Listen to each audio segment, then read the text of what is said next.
ज़िदनी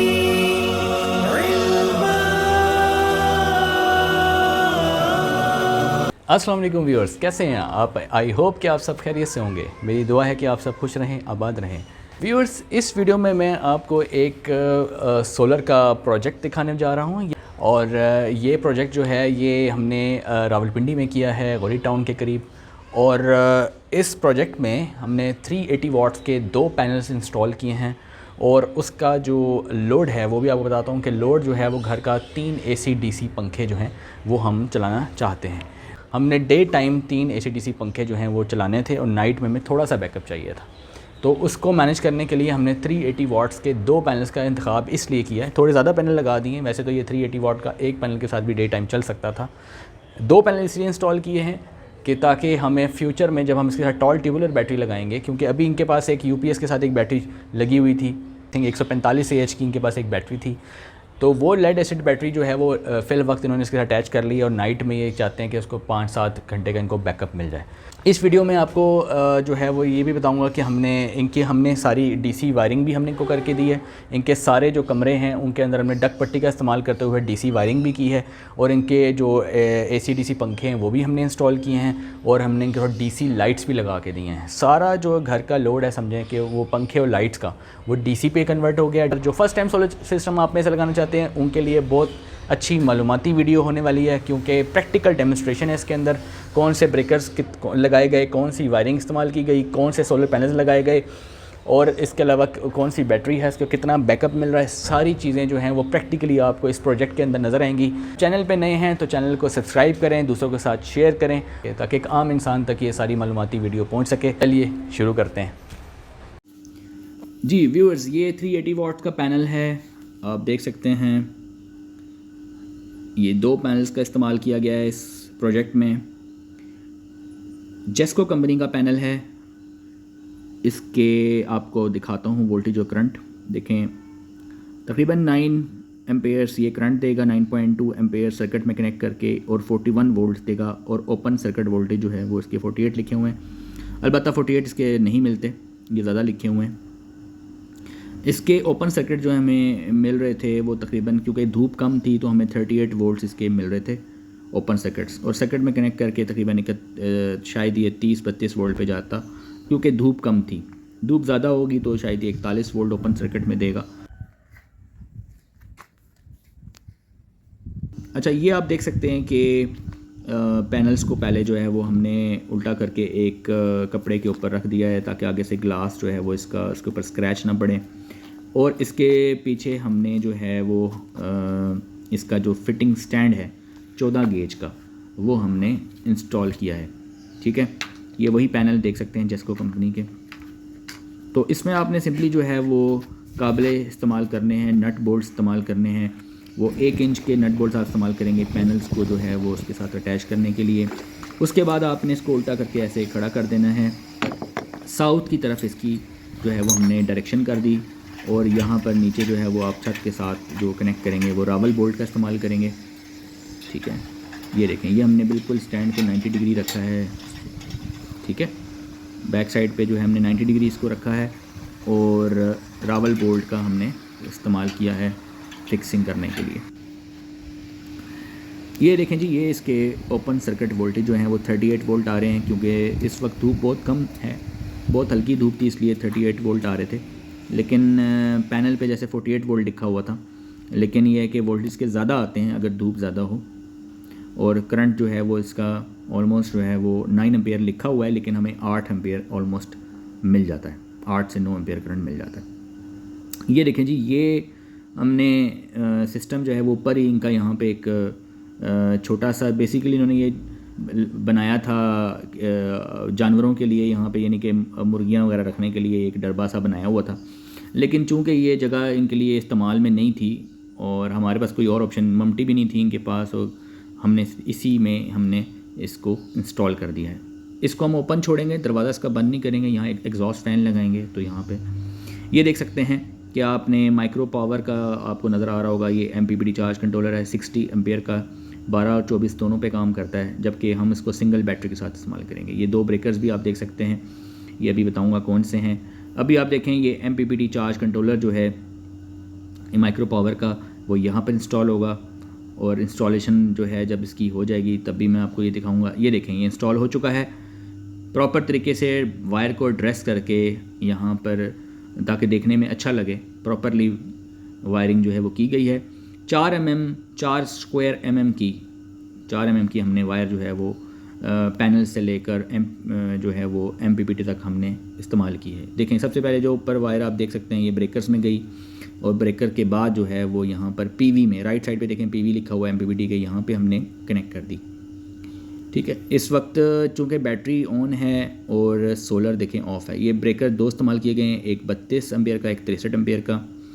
और 32 एम्पेयर वाला और 63 एम्पेयर वाला जो है वो दोनों, 32 वाला हमने पैनल्स के साथ लगाया है, 63 एम्पेयर वाला हम बैटरी के साथ लगाएंगे। देखें, इस वक्त बैटरी ऑन है, सोलर ऑफ़ है, तो बैटरी के वोल्टेज जो है वो यहाँ पे दिखाई दे रहे थे। अभी ये बंद इसलिए हो गया, मैंने ब्रेकर वहाँ से ऑफ़ किया है। ठीक है, तो ब्रेकर जो है वहाँ से मैंने ऑफ़ कर दिया है, ब्रेकर ऑफ, दोनों ब्रेकर ऑफ़ हैं। अब देखें, मैं दोबारा इस ब्रेकर को, बैटरी के ब्रेकर को पहले ऑन करूँगा। स्टार्ट में जब आपने बैटरी के ब्रेकर ही पहले ऑन करना होता है, सोलर का पहले ऑन नहीं करना होता, वरना MPPT ख़राब भी हो जाता है। इस वक्त बैटरी के वोल्टेज आपको नज़र आ रहे हैं 12.3 हैं। ये तकरीबन थोड़ा सा 0.12 वोल्ट ज़्यादा बता रहा था, जबकि मैंने इसको जब मल्टीमीटर से चेक किया तो उसके वोल्टेज जो हैं वो 12.1 या 2 थे। एनीवेज़ ये करीब ही वोल्टेज थे इसके।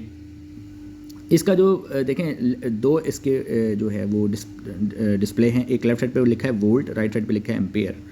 यानी कि देखें, लेफ़्ट साइड पे तो वोल्टेज जो है वो 13.2 बैटरी के आ रहे हैं, और बैटरी कितने एम्पेयर पे चार्ज हो रही है वो यहाँ पर दिखाई देता है। लेकिन चूँकि बाहर धूप बहुत कम होती थी, लिहाजा एम्पेयर जो है वो ये 0 हो गए थे, एम्पेयर दिखाई नहीं दे रहे थे। नेक्स्ट डे जब हमने इसको दोबारा टेस्ट किया तो इसके एम्पेयर यहाँ पे आ रहे थे, राइट। तो वो धूप कम होने की वजह से जो है वो अभी इस तरह का बिहेवियर है। पैनल भी कम वोल्टेज शो कर रहा है और बैटरी भी कम, बैटरी के एम्पेयर भी यहाँ पे शो नहीं हो रहे। तो ये माइक्रो जो पावर का MPPT है ये नॉन हाइब्रिड है, याद रखिएगा, ये हाइब्रिड नहीं है। खैर, हम जो यहाँ यूज़ कर रहे हैं हमें हाइब्रिड की ज़रूरत भी नहीं थी, क्योंकि हमने DC लोड मैनेज करना था जी। तो ये देखें, ये सोलर पैनल बाहर लगे हुए हैं। धूप आपको बहुत मध्यम सी धूप है, बहुत मध्यम सी धूप है, बहुत ज़्यादा धूप नहीं है, हल्की सी धूप है। कभी क्लाउडी, कभी क्लाउड आता है जाता है। अभी दोनों ब्रेकर ऑन कंडीशन में है, सॉरी, दोनों ऑन कंडीशन में हैं, और सोलर से जो है वो बैटरी थोड़ी सी चार्ज हो रही है।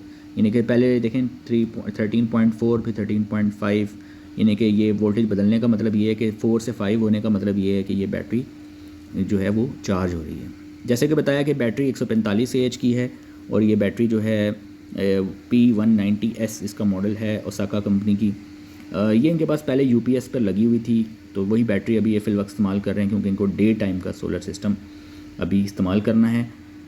फ्यूचर में मैंने इनको रिकमेंड किया कि आप 140 AH की toll tubular battery AGS company की इस्तेमाल करें, ताकि आपको नाइट जो है उसका बैकअप मिल सके 3 AC/DC पंखों का। ये देखें, अब धूप बिल्कुल चली गई है, बिल्कुल शैडो हो गया है। ठीक है, तो धूप है ही नहीं। तो जब बिल्कुल धूप नहीं होगी तो डेफिनेटली आपका जो MPPT चार्ज कंट्रोलर है वो आपको करंट भी जो है वो तकरीबन 0 शो करेगा, वोल्टेज जो है वो भी बैटरी का शो करेगा, लेकिन करंट नहीं आ रहा सोलर से बन के। हालांकि आप देख सकते हैं दोनों ब्रेकर जो हैं वो ऑन हैं। जब भी वायरिंग करें तो वायरिंग को प्रॉपर ड्रेस करें जी। तो अब मैं आपको बताऊंगा कि इसके साथ हमने कौन सा PWM चार्ज कंट्रोलर लगाया है। PWM चार्ज कंट्रोलर जो है वो लेफ़्ट साइड पे आपको वाइट कलर का नज़र आ रहा है। MPPT के साथ लेफ़्ट साइड पे PWM चार्ज कंट्रोलर लगाया है। ये 60 एम्पेयर्स का MPPT चार्ज कंट्रोलर लगाया है हमने। ठीक है, 60 एम्पेयर का क्यों लगाया है? क्योंकि हम 3 AC/DC पंखे फिल वक्त चला रहे हैं, बाद में हम एक फ़ैन इसमें और ऐड करेंगे, तो हमें बाद में ट्रबल ना हो। तो आप इसमें 30 एम्पेयर का नहीं बल्कि 60 एम्पेयर का या 50 या 60 एम्पेयर का यूज़ करेंगे। व्यूअर्स, ये मैं आपको जो पिक्चर दिखा रहा हूँ ये हमारे क्लाइंट ने हमें नेक्स्ट डे जो है वो सेंड की थी। यानी जिस दिन हमने प्रोजेक्ट इम्प्लीमेंट किया था उस दिन धूप जो है वो इतनी अच्छी नहीं थी, जैसे कि आपने देखा कि पैनल के वोल्टेज भी कम आ रहे थे ओपन सर्किट, और करंट जो है वो भी शो नहीं हो रहा था MPPT के ऊपर। लेकिन अगर आप इस पिक्चर को गौर से देखें तो ये नेक्स्ट डे हमारे क्लाइंट ने हमें ये पिक्चर भेजी मॉर्निंग में, अर्ली मॉर्निंग उन्होंने जब ये पिक्चर भेजी तो इसमें 15 वोल्ट पे बैटरी देखें फुल चार्ज आपको नज़र आ रही है, यानी 15 रीडिंग आ रही है। इसके अलावा 4.9 एम्पेयर पे बैटरी, यानी अभी भी बैटरी जो है वो चार्ज हो रही है, यानी कि 15 एम्पेयर पे तकरीबन इनकी बैटरी जो है 15 वोल्ट्स पे जाकर 15 वोल्ट पे जाके इनकी बैटरी जो है फुल चार्ज हो गई है। और जो आने वाले करंट हैं यानी बैटरी में जाने वाला जो करंट है वो अब रिड्यूस हो गया, यानी 4.9 पे आ गया। पहले ये ज़्यादा एम्पेयर पे वो चार्ज हो रहा था। तो ये फ़ीडबैक हमें नेक्स्ट डे क्लाइंट ने दिया है, क्योंकि अगले दिन जो है वो धूप मॉर्निंग में अच्छी थी। उस दिन तो हम आपको जो है वो आपने वीडियो में देखा होगा कि हम आपको जो है वो करंट नहीं दिखा सके। इसके अलावा वोल्टेज भी उस टाइम बढ़ते हुए नहीं दिखा सके क्योंकि धूप कम थी। तो आप देख सकते हैं कि MPPT जो है माइक्रो पावर का वो बिल्कुल परफेक्टली काम कर रहा है।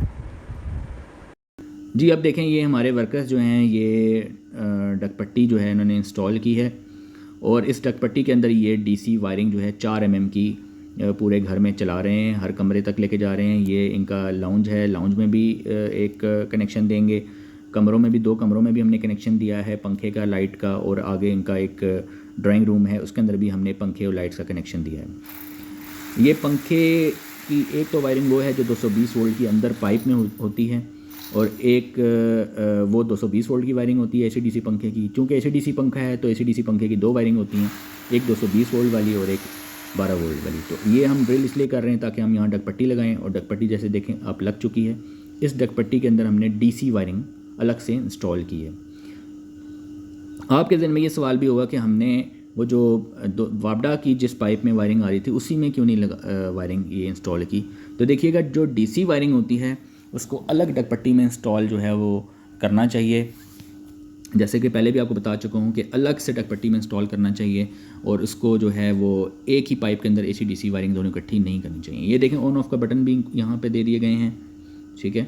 और ये डकपट्टी बड़ी खूबसूरती से लगाई गई है ताकि देखने में अच्छी लगे, और काम अगर खूबसूरती से हो तो देखने में अच्छा लगता है, ठीक है। और ये फ्लेक्सिबल पाइप का इस्तेमाल किया गया है ताकि वायर जो है वो बिल्कुल नज़र ना आए। ये इसका ऑन ऑफ बटन है।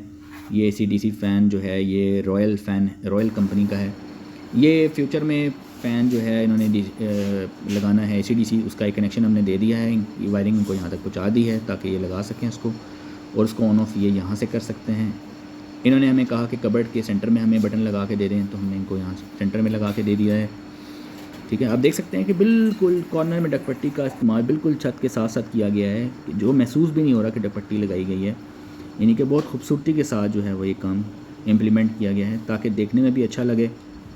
ये देखें, ये ऑन ऑफ बटन है, यहाँ पे आप AC/DC फ़ैन जो हैं वो ऑन ऑफ़ कर सकते हैं। एक बटन जो है वो लाइट का है, DC लाइट का, उसके लिए होल्डर लगा के दिए हैं। इसमें यहाँ पे ये 12 वाट का या 24 वाट का जो है वो DC बल्ब लगा सकते हैं। AC/DC फ़ैन अभी चल रहा था, इसकी हवा बहुत अच्छी है, आपको फील भी नहीं होगा कि ये 220 वोल्ट का फ़ैन है, ये AC/DC फ़ैन है। आपके पास एक ऑप्शन है कि आप इसको वापडा पे चला लें, तब भी ये कम वोल्टेज लेगा। अगर आप इसको सोलर पे चलाते हैं तो ये तकरीबन 3.65 एम्पेयर्स जो है वो लेगा। ये भी जब हम इसको ऑन करेंगे, जब मैं फाइनली इसको सोलर पे चलाऊँगा तो फिर मैं आपको वो PWM चार्ज कंट्रोलर के ऊपर शो करूँगा कि ये कितने एम्पेयर्स जो है वो ये पंखा लेता है। ये देखें जी, ये नाइट टाइम हो गया, वायरिंग सारी कंप्लीट हो गई है, बैटरी की वोल्टेज 12.5 समथिंग है। अभी 0 एम्पेयर इसलिए आ रहा है कि अभी लोड नीचे से हमने इसके ऊपर ऑन नहीं किया। अभी कुछ देर में मैं लोड नीचे से ऑन करवाने लगा हूँ। जब नीचे से ये लोड की तारें मैंने अभी कनेक्ट नहीं की, मेरे हाथ में है, अभी सिर्फ बैटरी का कनेक्शन किया है। हमेशा आपको समझाता हूँ वीडियोज़ में, सबसे पहले बैटरी का कनेक्शन करना है, बाद में लोड का कनेक्शन करना है। बैटरी का कनेक्शन कर चुके हैं तो लोड का कनेक्शन जो है ये वायर मेरे हाथ में है। तो अभी हम जब इसकी वायरिंग लोड की वायर कनेक्ट करेंगे, लोड मैं ऑन करवाऊंगा। ये देखें, लोड मैंने ऑन करवा दिया है। 3.6 एम्पेयर एक फ़ैन ले रहा है, 3.5 से 3.6 एम्पेयर। ये देखें, ये डेमोन्स्ट्रेशन है, ये डेमोन्स्ट्रेटिव वीडियो है। इसके अंदर आपको पहले तो बोर्ड के ऊपर मैं बताता हूँ कि ये कैलकुलेशन है, अभी मैं आपको बिल्कुल फिज़िकली बता रहा हूँ। तो व्यूअर्स चलते हैं कैलकुलेशन की तरफ कि 380 वाट्स के इस प्रोजेक्ट में जो हमने 380 वाट्स के 2 पैनल लगाए हैं, इसकी क्या कैलकुलेशन है। देखें, हमारा जो लोड था वो था DC, और लोड हमारा DC जो है वो कितना था, हमारे पास जो है वो 3 AC/DC फैंस थे, ठीक है जी। 4 लाइट्स का मतलब हो गया 12 वाट्स। 12 वाट्स की क्योंकि एक लाइट है तो 4 हो गए 48 वाट्स, ठीक है। और AC/DC वाट का एक 48 वाट का होता है। लेकिन आपने देखा होगा कि यहाँ पे 3.6 एम्पेयर जो है वो एक पंखा ले रहा था, 12 वोल्ट पर चल रहा था। 3.6 का मतलब है कि तकरीबन 43 वाट्स कंज्यूम हो रहे थे। लेकिन चलें पावर कैलकुलेशन के लिए हम 48 ले लेते हैं, क्योंकि मैं हर कैलकुलेशन 48 से करता हूँ। 144 वाट्स, ठीक है। तो टोटल लोड हमारा कितना हो गया? 192 वाट्स।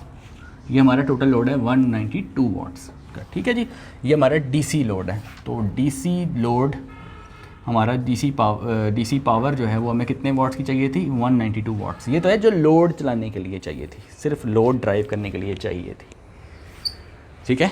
लेकिन हमारे पास जो है वो 145 एच की बैटरी भी लगी हुई है, उसको भी हमने पूरा चार्ज करना है। तो 145 एच की बैटरी अगर हम 8 घंटों में चार्ज करते हैं तो सिर्फ 18 एम्पेयर का करंट हमें चाहिए होता है। 18 एम्पेयर इंटू 14 करें तो तकरीबन 250 वाट के करीब बैटरी के लिए चाहिए, ठीक है। तो 250 वाट बैटरी के लिए और 192 वाट लोड ड्राइव करने के लिए, तो 192 प्लस 250 इनको अगर हम ऐड कर दें तो 442 वाट्स हमारी टोटल रिक्वायरमेंट है। बैटरी भी चार्ज हो जाएगी, डे टाइम में लोड भी रन हो जाएगा और इवनिंग में आपको बैकअप में मिले। बैकअप कितना मिलेगा उसकी भी कैलकुलेशन करते हैं, लेकिन पहले मैं आपको ये बताता हूँ कि ये 442 वाट्स अगर हमें एक्चुअल में चाहिए हो तो हमें पैनल कितने लगाने चाहिए। हमने पैनल्स लगाए हैं 380 वाट्स के 2, ठीक है। 380 वाट्स के हमने 2 पैनल लगाए हैं जो कि बनते हैं 760 वाट्स। 760 वाट्स में हमने साथ MPPT चार्ज कंट्रोलर लगाया है और साथ वेदर को भी हम देखेंगे, ठीक है जी।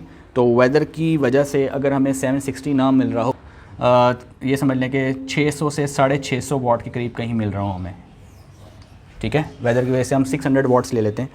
600 वाट्स 10% हम जो है वो 10% इसका हम लॉस भी कैलकुलेट करेंगे जो कि 60 वाट बनता है, वो भी हम इसमें से माइनस कर देते हैं। तो अगर आपको तकरीबन 550 वाट मिल रहा हो MPPT से गुजरने के बाद, MPPT का भी 10% मैंने माइनस कर दिया है और वेदर का भी वेदर की वजह से मैंने 600 ले लिया है और 60 वाट माइनस करके मैंने ले लिया है तकरीबन 540 वाट। यानी 540 वाट तो आपको लाजमी मिलेंगे इसमें, राइट। 540 वाट अगर आपको मिलेंगे ओवरऑल, मैं एवरेज डे की बात कर रहा हूँ, एवरेज हम ऑन एवरेज बात कर रहे हैं, ठीक है। किसी एक पर्टिकुलर टाइम की बात नहीं कर रहे हैं, ऑन एवरेज अगर इतना मिल जाए या 500 के करीब मिल जाए, हमें कितना चाहिए? 442 वाट्स। हमें सिर्फ 442 वाट्स चाहिए, जबकि हम सारे लॉसेस निकाल के हमें तकरीबन 500 से 550 वाट मिल जाएगा 2 पैनल्स लगा के। तो हम इजीली अपनी बैटरी भी, ये जो लगी हुई थी ये बैटरी भी फुल चार्ज हो जाएगी और डे टाइम लोड भी मैनेज हो जाएगा, राइट। अब ये जो बैटरी 145 एच की इन्होंने लगाई हुई है, ये लेड एसिड बैटरी है जो कि 50% एफिशिएंट होती है, ठीक है। ये टॉल ट्यूबुलर बैटरी नहीं है। 145 एच की बैटरी अगर 13 वोल्ट रखें इसको और लोड इसको हम देते हैं 192 वाट्स का, 192 वाट्स का, तो आंसर आता है तकरीबन 9 घंटे। लेकिन ज़ाहिर है ये तो लेड एसिड बैटरी है, तो इसको हम 2 से डिवाइड कर देंगे तो तकरीबन समझ लें कि 4 घंटे से 5 घंटे का बैकअप आपको मिल जाएगा। 192 वाट से अगर हम डिवाइड करें ना 190 से, तो आंसर आ रहा है 9.8। लेकिन इसको हम 2 से डिवाइड करेंगे, क्यों करेंगे? क्योंकि ये लेड एसिड बैटरी है और ये जो है तकरीबन 4 से 5 घंटे का बैकअप आपको दे सकती है, ठीक है। 4 से 5 घंटे का बैकअप आपको आराम से देगी, ठीक है। इसके अलावा जो है वो अगर आप बड़ी बैटरी लगा लेते हैं फ्यूचर में, जैसे मैंने कहा कि इनका इरादा है ट्यूबुलर बैटरी लगाने का, तो ट्यूबुलर बैटरी इनको कितनी बड़ी लगानी चाहिए, अब हम वो कैलकुलेशन करेंगे। तो व्यूअर्स, ट्यूबुलर बैटरी अगर हम लगाते हैं 140 AH की, तो 140 AH की ट्यूबुलर बैटरी लगाएं और 140 AH डिवाइडेड बाई 8 कर दें, 17 एम्पेयर्स आ जाते हैं, यानी 17 एम्पेयर्स का करंट आ जाता है। तो अब बैटरी अगर 17 एम्पेयर से चार्ज हो रही हो और 14 को हम 17 से मल्टीप्लाई कर देंगे तो तकरीबन 240 जो है वो वाट्स चाहिए बैटरी को चार्ज करने के लिए। 140 एच की बैटरी को तकरीबन 250 वाट के करीब वही हम कैलकुलेशन करेंगे, 250 वाट आपको इस ट्यूबुलर बैटरी चार्ज करने में लग जाएगा, ठीक है आपका। जबकि पावर आप कितनी जनरेट कर रहे थे? पावर आप जनरेट कर रहे थे 760 वाट का आपका सिस्टम है total. Weather loss, MPPT loss निकाल के आपके पास बनता है तकरीबन 500 से 550 वाट। अगर 500 से 550 वाट में से 250 वाट यहाँ चला जाए, फिर भी आपके पास जो है वो 250 से 300 वाट बचता है और आपका लोड सिर्फ 192 वाट्स है। यानी ट्यूबुलर बैटरी 140 AH की ईजीली चार्ज हो जाएगी, ठीक है। और ट्यूबुलर बैटरी जो है वो बैकअप भी आपको ज़्यादा देगी। अगर आपको वो दूसरी बैटरी जो है वो तकरीबन 4 से 5 घंटे दे रही थी, तो ये ट्यूबुलर बैटरी आपको 8 से 9 घंटे का बैकअप देगी, राइट। क्योंकि बैटरी न्यू आती है और होती भी ट्यूबुलर है, तो स्टार्टिंग में वो अच्छे जो है वो बैकअप दे रही होती है। आहिस्ता आहिस्ता इसका बैकअप रिड्यूस होने लगता है वक्त के साथ साथ, राइट। प्रोजेक्ट भी पूरा दिखाया है, कैलकुलेशन भी पूरी समझाई कि कौन सी बैटरी जो है इसके फ्यूचर में लगेगी, अभी कौन सी बैटरी लगी हुई है। माइक्रो पावर का MPPT इसके साथ हमने लगाया है। कोई भी MPPT नॉन हाइब्रिड आप इसके साथ लगा सकते हैं, क्योंकि DC लोड है, AC लोड नहीं है। अगर AC लोड होता तो हम इसके साथ हाइब्रिड भी MPPT लगा सकते थे, ठीक है। चेंज ओवर के साथ नॉन हाइब्रिड भी लगा सकते थे, लेकिन चूँकि सिर्फ DC लोड मैनेज करना है और इसलिए हमने इसके साथ नॉन हाइब्रिड MPPT लगाया है। इसके अलावा मैं आपको ये भी बताता चलूँ कि जो AC/DC फ़ैन्स हैं उनकी अगर उसको वापडा पे भी अगर आप चलाते हैं तो वापडा पे भी उसकी बहुत कम कंजम्पशन होती है। और अगर आपको उसके आपके मल्टीपल ऑप्शन आपको मिल जाते हैं, वापडा हो तब भी आप उसको चला सकेंगे, इसके अलावा वापडा ना हो तो आप उसको सोलर पे चला सकेंगे, अगर सोलर भी ना हो वापडा भी ना हो तो आप उसको बैटरी पे भी चला सकेंगे। तो फ़ैन की जो हवा है उसके बारे में आपने परेशान नहीं होना है। फ़ैन की हवा बिल्कुल वैसे ही है जैसे 220 वोल्ट के फ़ैन की होती है, अलबत्ता आपने अच्छी कंपनी का इस्तेमाल करना है। प्रोजेक्ट में तो रॉयल फ़ैन इस्तेमाल किया गया है, आप जो है वो खुर्शीद का फ़ैन भी लगा सकते हैं, आप जो है वो GFC का फ़ैन भी लगा सकते हैं, आप अल रेहान कंपनी का भी फ़ैन लगा सकते हैं, ठीक है। तो ये AC/DC फ़ैन की जो वो प्राइस है वो तकरीबन 7 से 8 हज़ार के करीब जो है वो अच्छी कंपनी का मिल जाता है, राइट। तो प्राइस भी आपको मैंने फ़ैन्स की बता दी हैं। इसके अलावा ट्यूबुलर बैटरी की अगर आप प्राइस पूछें तो इसकी तकरीबन आपको 45,000 से लेकर 48,000 के दरमियान में आपको ये AGS कंपनी की बैटरी आपको 140 AH की मिल जाती है। और अगर आप पैनल की बात करें तो 380 वाट का जो पैनल है, अगर आप उसकी बात करें, प्राइस की बात कर लें तो 380 वाट का पैनल आपको तकरीबन 28,000 के करीब इजीली मिल जाता है। तो व्यूअर्स आपने देखा होगा कि हमने 380 वाट्स के 2 पैनल्स जो हैं वो कैसे इंस्टॉल किए, कौन सा MPPT यूज़ किया, हमें कितना बैकअप मिल रहा था, कौन सी बैटरी थी, और हम इसके साथ DC लोड जो है वो कैसे चला रहे थे। और काफ़ी जो है मालूमात आपको इस वीडियो में मिली होगी। और अगर आप हमसे ये सोलर सिस्टम इंस्टॉल करवाना चाहें रावलपिंडी, इस्लामाबाद या सो गिरदोनवा के एरिया में, तो दिए गए WhatsApp नंबर के ऊपर आप जो है वो वॉइस मैसेज कर सकते हैं। चैनल पे अगर आप नए हैं तो चैनल को ज़रूर सब्सक्राइब करें, वीडियो को दूसरों के साथ शेयर करें ताकि एक आम आदमी तक ये सारी मालूमात पहुँच सके। मिलते हैं नेक्स्ट वीडियो में, तब तक के लिए अल्लाह हाफ़िज़।